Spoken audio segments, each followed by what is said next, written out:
Hello everyone, कैसे हैं आप सब। आई होप सब अच्छे होंगे, खुश होंगे। सो आज का जो टॉपिक है वो है बैच फर्मेंटर या स्टिर टैंक फर्मेंटर। नेम से ही पता चल रहा है बैच का मतलब क्या होता है। जैसे आप अगर 12th क्लास में, आप कोई सी भी क्लास में हो, तो एक बैच होता है ना आपका, मतलब एक बैच में अराउंड 20-40 बच्चे होते हैं, ठीक है। तो बैच फर्मेंटर या स्टिर टैंक फर्मेंटर में हम क्या पढ़ेंगे। ये मोस्ट कॉमनली यूज्ड फर्मेंटर है बिकॉज ऑफ देयर फ्लेक्सिबिलिटी। जो मोस्ट कॉमनली यूज हम फर्मेंटर यूज़ करते हैं वो ये वाला है, बैच फर्मेंटर या स्टिर टैंक फर्मेंटर। फर्मेंटर में आप करते क्या हैं, आप माइक्रोब्स के हेल्प से कोई भी सबस्ट्रेट उसको प्रोडक्ट में कन्वर्ट करते हैं, ठीक है। अब क्या है, ये एक सिलेंड्रिकल वेसल होता है, देख सकते हो, नहीं दिख रहा है, सॉरी। ये आपको सिलेंड्रिकल वेसल इसमें मिलेगा, ठीक है। ये फर्मेंटर है, टिपिकल फर्मेंटर है। इसमें एक क्या है, एक सिलेंड्रिकल वेसल है। मोटर की हेल्प से मोटर ड्राइवन सेंट्रल शाफ्ट जिसमें इम्पेलर या एजिटेटर्स होते हैं। इम्पेलर और एजिटेटर का काम क्या होता है, मिक्स करना, ठीक है।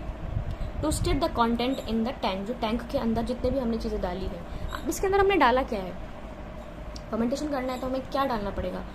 हमारे इसमें माइक्रोब्स होंगे। माइक्रोब्स क्या यूटिलाइज करेगा, वो सबस्ट्रेट होगा, राइट। एप्रोप्रिएट कंडीशंस जो हमें देनी है हम सारी इसके अंदर रखेंगे।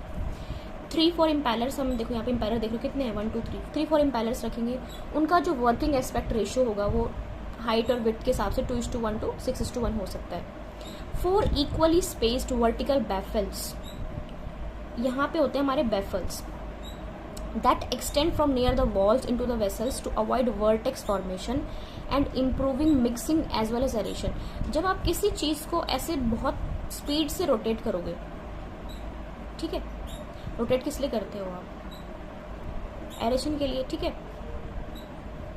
तो उस टाइम क्या होता है कि वॉर्टेक्स फॉर्मेशन, ऐसे वॉर्टेक्स बनने लग जाता है, तो उस वॉर्टेक्स फॉर्मेशन को अवॉइड करने के लिए हम बैफल्स का यूज़ करते हैं। ये तो मैंने पिछली वीडियोज़ में बताया हुआ है, जस्ट इसमें यह कि उसी टाइप का, लेकिन सिंपलेस्ट वे में बता रही हूँ, ठीक है। तो बैच फर्मेंटर जो मैंने पहले फर्मेंटर की वीडियो बनाई थी बायोरिएक्टर की, वो भी ये ऐसी ही बनाई थी, मतलब सेम वही है, ये भी ये सिंपलेस्ट वाला है, ठीक है, जो बैच फर्मेंटर है।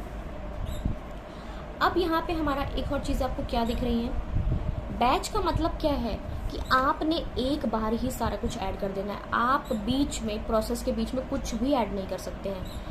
आपको फिर रॉ मटेरियल क्या है हमारा, डिजायर्ड प्रोडक्ट में एक ही बार आपको इनोकुलम डालना है, जो भी आपको सबस्ट्रेट माइक्रोब्स वगैरह एक ही बार ऐड करना है, और बाद में आपको प्रोडक्ट आपको हार्वेस्ट करना है। बीच में आप कुछ भी ऐड नहीं कर सकते, राइट।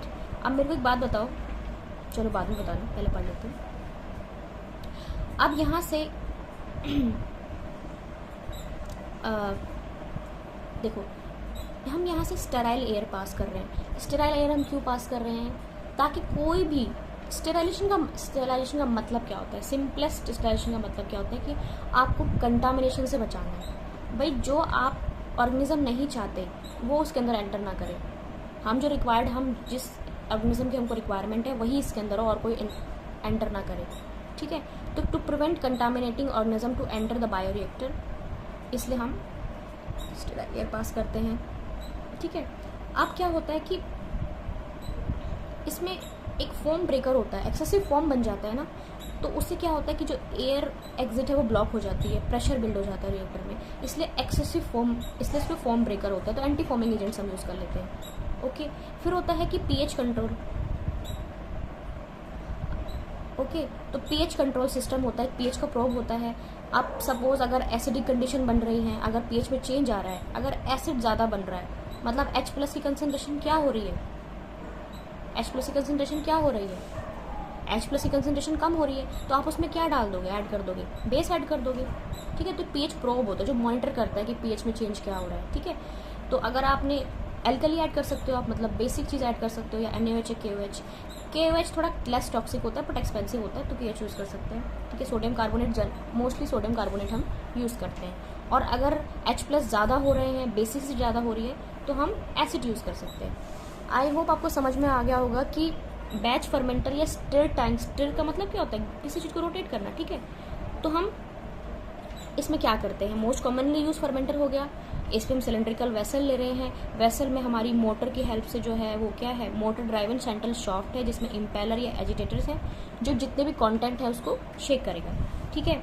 उसके बाद हमने बैफल्स लगाए हैं कि वाटर फॉर्मेशन को अवॉइड करने के लिए। एक ही बार इसमें हम चीज़ें ऐड करेंगे, बार बार ऐड नहीं करेंगे। इतना समझ में आया। एक्सेसिव फोम बन जाता तो फोम ब्रेकर भी है हमारे पास। स्टेरिलाइजेशन स्टीम का भी होता है। अच्छा, अब इसमें हम अब एक चीज़ और आप देखेंगे कि देखो, स्टेरिलाइजेशन करने के लिए हम कई बार क्या करते हैं, स्टीम का यूज़ करते हैं, ठीक है। बहुत सारे टेक्निक है स्टेरिलाइजेशन करने के लिए, ठीक है। लेकिन हर चीज़ में हम स्टीम यूज़ नहीं करते हैं। कुछ ऐसी चीज़ें होती हैं जैसे कि कुछ थर्मोलेबाइल कंपाउंड्स होते हैं, हीट सेंसिटिव कंपाउंड, जैसे हमारे एंटीबायोटिक हो गए, एंजाइम्स हो गए, वो डीनेचर हो जाएंगे ज़्यादा टेम्परेचर पे, या सबका अप्रोप्रिएट चीज़ें हैं, ठीक है। तो उसके लिए हम मेम्ब्रेन फिल्ट्रेशन वगैरह यूज़ करते हैं। क्या यूज़ करते हैं, मेम्ब्रेन फिल्ट्रेशन हम यूज़ करते हैं, ठीक है। तो ये तो सेपरेट टॉपिक है कि आप स्टेरिलाइजेशन किस किस चीज़ से कर सकते हैं, राइट। अब इसके एडवांटेज देख लेते हैं। गुड मास ट्रांसफ़र, अच्छे से मिक्सिंग हो जाती है, सेल अकाउंट पॉसिबल कर सकते हैं, पॉसिबल है। High potential for scale up, low operating cost, ये तो कहीं पे भी लगा सकते हो लो ऑपरेटिंग कॉस्ट एडवांटेज में। डिसएडवांटेज क्या है कि सेल डैमेज हो जाता है बाय इरेशन, सेल डैमेज हो जाता है, जैसे मैमेलियन सेल डैमेज हो जाते हैं, कितनी स्पीड में रोटेट करता है डैमेज हो जाते हैं, ठीक है। फॉर्मिंग भी प्रॉब्लम है एक। अब देखो, अब ये बैच फर्मेंटेशन है ना, बैच फर्मेंटर या रिएक्टर है बैच में, तो इसमें कितने आपको फेज ऑफ ग्रोथ मिलेंगे। बैच फर्मेंटेशन में क्या होता है कि एक ही बार आप सब चीज़ ऐड कर देते हो तो आपको सारे फेज ऑफ ग्रोथ मिलते हैं, लैग, लॉग, स्टेशनरी, डिक्लाइन, आपको सारे फेज ऑफ ग्रोथ कर मिल जाएंगे इसमें, ठीक है। लॉग फेज, फिर आपका लैग फेज, फिर आपका लॉग फेज। तो लॉग फेज में आपके क्या बनते हैं, एंजाइम्स बनते हैं, और स्टेशनरी फेज में आपके सेकेंडरी मेटाबोलाइट बनते हैं, जस्ट इन्फॉर्मेशन के लिए। तो ये ठीक है। तो आई होप आपको ये समझ में आ गया होगा, बैच फर्मेंटर या straight type fermenter. So thank you so much for watching the video. Hope you will have a good day. Thank you.